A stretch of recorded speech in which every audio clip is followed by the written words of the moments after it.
মণিপুর নামক এক গ্রামে অজিত নামে একটি ব্যক্তি বাস করত। সে খুবই ভালো এবং সৎ ছিল। সে সৎ পথে টাকা ইনকাম করত।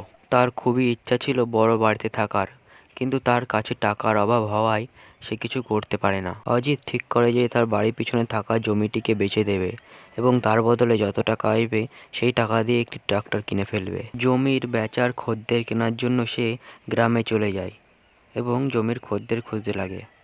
আরে, অজিত যে যাচ্ছিলে কোথায়? ও বেশি দূর না, আপনার কাছে আসছিলাম। কি ব্যাপার, কি আজ হঠাৎ আমার কাছে? দরকার ছিল যে। বলছি মোড়ল সাহেব, আপনার কাছে কি কোনো জমির খদ্দের আছে?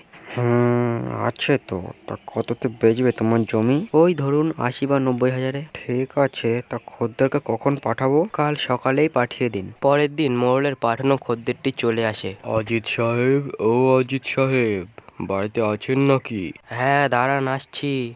ও, আপনি? বসুন বসুন, আমি চা বানিয়ে আনি। না না, চাটা খাওয়ার সময় নেই। আপনি এক কাজ করুন, আমাকে জমি দেখিয়ে দিন, আমি চলে যাই। অজিত খদ্দেরকে জমি দেখিয়ে টাকাটা নিয়ে নেয়। এবং সেই টাকা দিয়ে অজিত ট্রাক্টর কিনে তার ইচ্ছা পূরণ করে।